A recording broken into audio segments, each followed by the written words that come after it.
चलिए हम लोग स्टार्ट करते हैं आज का जो भी इम्पोर्टेंट क्वेश्चन है आंसर है, जो कि आपका देखिएगा इसमें से कोई ना कोई क्वेश्चन आ ही जाता है। तो मैं भी तैयारी कर रहा हूँ और मुझे भी इसका आंसर एग्जैक्टली पता नहीं है। जो मैंने पढ़ा उससे रिवीजन हो रहा है मेरा, तो कहीं गलत वो हो जाए तो फिर आप मत देखिएगा, क्योंकि यहाँ पर आपको ग्रीन कलर का जो आएगा आंसर वही से करेक्ट होगा। वह प्रक्रिया जो पृथ्वी की ऊपरी सतह के भागों को खिसकाती है, ठीक है, उभारती है और निर्मित कहलाती है। तो ये आपका अपक्षयन कहलाती है, क्योंकि वो ऊपर पटल विरूपण कहलाती है। वह प्रक्रिया जो पृथ्वी की ऊपरी सतह के भागों को खिसकाती है, उभारती या निर्मित करती है कहलाती है पटल विरूपण।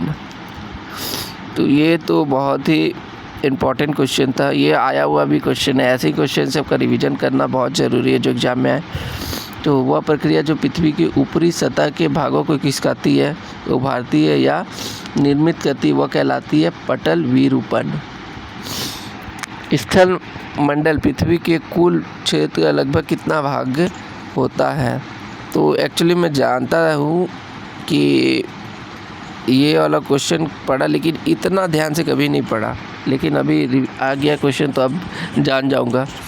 स्थल मंडल पृथ्वी का बहुत छोटा सा भाग है, क्योंकि सबसे ज़्यादा अगर हम लोग देखे जाए तो निफे, ठीक है, फिर जा कर के आप निफे देखते हैं, फिर आप यहाँ पर आपको दिखने को मिलेगा मेंटल ज़्यादा होगा, और फिर ये कम होंगे। तो 70-80% तो बिल्कुल नहीं होंगे, तो ये 19% या 29% में हो सकते हैं, 29% होंगे। तो स्थल मंडल पृथ्वी के कुल क्षेत्र का लगभग 29% घेरता है। यह महाद्वीप और द्वीपों का हिस्सा है जो पृथ्वी को ठोस सतह प्रदान करता है। तो 29। स्पेस ने पृथ्वी के आंतरिक भागों को कितने भागों में बांटा है? तो स्पेस ने ही तो 3 भागों में बांटा था जी, ठीक है, ये नहीं होगा। सियाल, सीमा और निफे, ये मुझे पता था, और मैं आपको थोड़ा सा क्लियर भी कर दे रहा हूँ जो मुझे पता है, ठीक है। शियाल मतलब हो गया एल्युमिनियम, ऐसे, और इसमें सीमा का भी याद रखिए, सीमा। तो ये देखिए एल्युमिनियम क्या होता है, बहुत ज़्यादा कठोर होता है, तो इसीलिए इसको हम लोग आप सियाल को बोल सकते हैं कि ये भूपटपट्टी, और ये समुंदर का निचली परत को बोलेंगे मैग्नीशियम, क्या बोलते हैं इसको, हाँ मैग्नीशियम, ठीक है। तो ये काफ़ी इम्पोर्टेंट है, और जब आप क्वेश्चन लगाएंगे ना तो आपके दिमाग में बहुत सारा कन्फ्यूजन होता है, और यही कन्फ्यूजन दूर कर लेने से ज़्यादा नंबर आता है। अब यहाँ पृथ्वी के धरातल केंद्र की ओर निम्नलिखित सही कौन है? केंद्र की ओर, तो पहले तो हमको पता है कि इसमें सबसे पहले आएगा, सबसे नीचे में निफी होता है, फिर आएगा समुद्री भाग में 1 आएगा, और फिर सियाल 2, 1, 3। तो ये सही होना चाहिए बिल्कुल। पृथ्वी की सबसे ऊपरी परत कहलाती है, तो ये क्रस्ट कहलाता है, बिल्कुल सही हो जाएगा। पृथ्वी की त्रिसंकेंद्रीय परतों के ऊपर से दूसरा परत का नाम क्या है? तो पता है कि सबसे पहले आता है सियाल के बाद दूसरी परत है सीमा, तो बिल्कुल सही हो गया।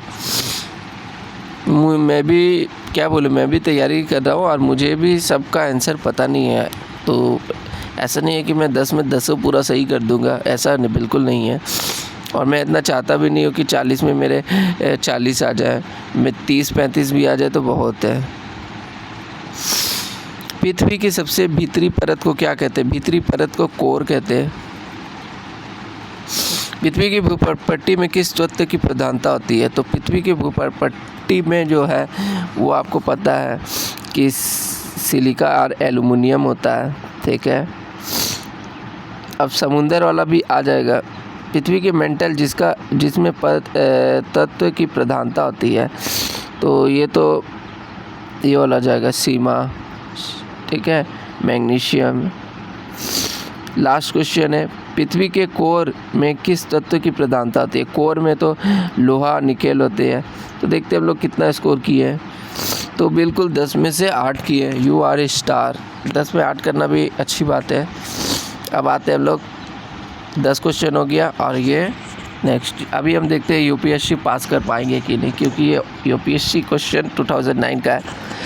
पृथ्वी ग्रह की संरचना मेंटल के नीचे कोर निम्नलिखित में से किस एक से बना हुआ है? तो बिल्कुल कोर के बारे में बात कर रहा है, तो हमको पता है कि ये आपका निकेल और लोहा से बना है, तो बिल्कुल लोहा, यूपीएससी पास कर लिया है। अब मेंटल का विस्तार पृथ्वी के कितने किलोमीटर गहराई तक है? तो बिल्कुल हम लोग भी चले गए, मेंटल जो है वो कितना तक है, 2900 किलोमीटर तक, ये पता है। जलमंडल कहाँ से क्या है? ये तो सबसे आसान है मेरे लिए, क्योंकि ठोस भाग द्रव्य भाग को कहेंगे। जलमंडल के अध्ययन को क्या कहते हैं? जलमंडल को तो जियोमो तो पता है कि भूमि को, ओशनोग्राफी, ठीक है, तो हम लोग ओशनोग्राफी कर देते हैं। जलमंडल पृथ्वी के कुल क्षेत्रफल का कितना प्रतिशत भाग घेरता है? तो सबको पता है 71%। बहुत इजी क्वेश्चन है। पृथ्वी को जलीय ग्रह कहने का कारण है क्योंकि पृथ्वी पर क्या है, द्रव्य भाग अधिकता है, ये भी आसान है। पृथ्वी को नीला ग्रह क्यों कहा जाता है? बहुत बार पूछा गया है और बहुत ही आसान है। यह जल की अधिकता के कारण आंतरिक से नीला दिखाई देता है।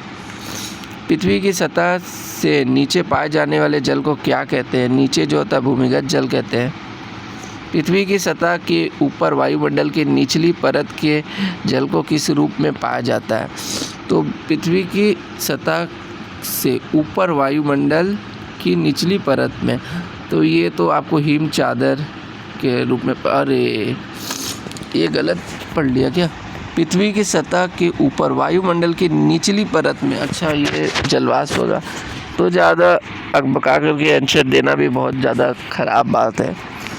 पृथ्वी पर पाए जाने वाले जल के कुल आयतन का लगभग समुद्र में पाया जाता है, तो ये सबको पता है 97% पाया जाता है। 3% जो है वो शुद्ध रूप में भूमिगत रूप में तालाब में पाया।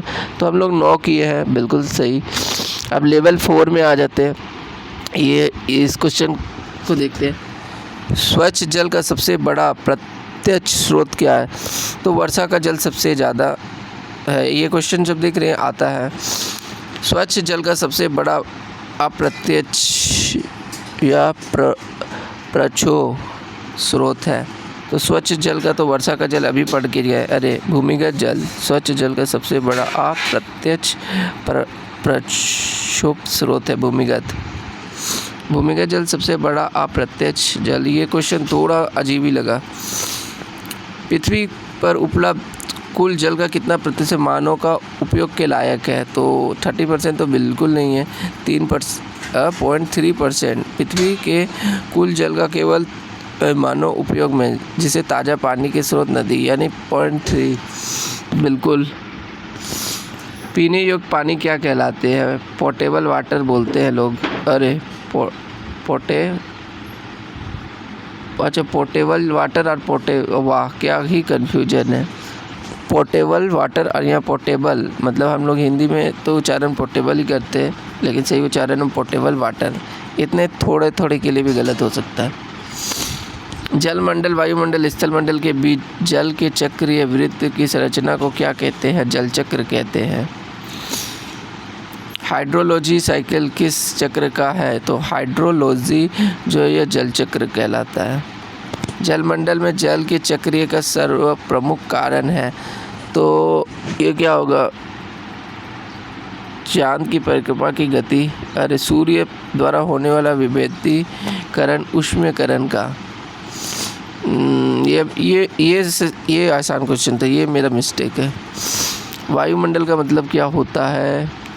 तो पृथ्वी का स्थलीय नहीं, बिल्कुल वायु वाला। वायुमंडल के कुल द्रव्यमान का कितना प्रतिशत भाग पृथ्वी की सतह से 32 किलोमीटर ऊंचाई तक पाया जाता है? वायुमंडल के कुल द्रव्यमान का कितना प्रतिशत? तो वायुमंडल के कुल द्रव्यमान का कितना प्रतिशत भाग पृथ्वी की 32 किलोमीटर ऊंचाई तक पाया जाता है? क्या क्वेश्चन पूछ रहा है, एक बार फिर से पढ़ना होगा। वायुमंडल के कुल द्रव्यमान का वायु कुल, ये तो बहुत ही कम है। अच्छा 99%। वायुमंडल के लगभग 99% द्रव्यमान पृथ्वी की सतह से 32 किलोमीटर ऊंचा पाया जाता है। इस ऊंचाई पर ऊपर गैस का घनत्व अधिक मतलब ऊपर कम हो जाता है। ठीक है। वायुमंडल का पृथ्वी से संबंधित रहने का प्रधानता है, तो ये तो पता है, पृथ्वी की गुरुत्वाकर्षण शक्ति के कारण।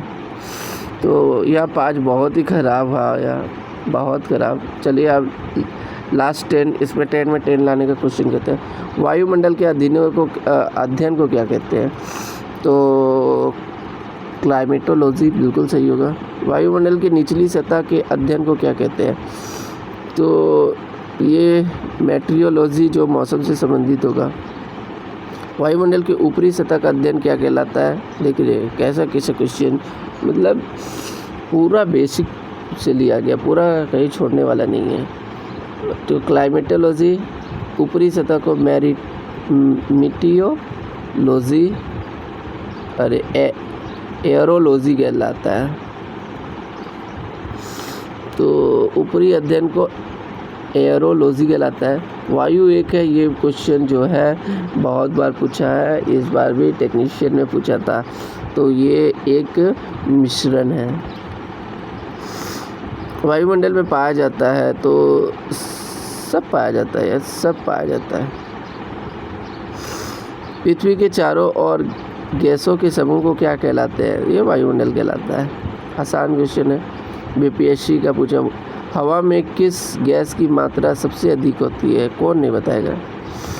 कोई आसान क्वेश्चन भी है, कोई हार्ड क्वेश्चन है। वातावरण में सर्वाधिक प्रतिशत है नाइट्रोजन का। शुद्ध शुष्क हवा में नाइट्रोजन की मात्रा कितनी है? बिल्कुल इतनी है। शुद्ध वायु में ऑक्सीजन की मात्रा लगभग है, ऑक्सीजन का 29। तो हमारा यहाँ का आज का 40 क्वेश्चन हम लोगों ने कर लिया बिल्कुल। अभी देखते हैं हम लोग कितना अच्छा किए। तो 9 क्वेश्चन के जो कुछ अच्छे थे, जो इजी क्वेश्चन भी थे और कुछ हार्ड क्वेश्चन भी थे, कुछ ट्रिकी क्वेश्चन भी थे। तो उम्मीद है ये सब क्वेश्चन जो है एग्ज़ाम के लिए बहुत इम्पोर्टेंट है। अगर वीडियो अच्छा लगा तो लाइक शेयर सब्सक्राइब कीजिएगा, ठीक है।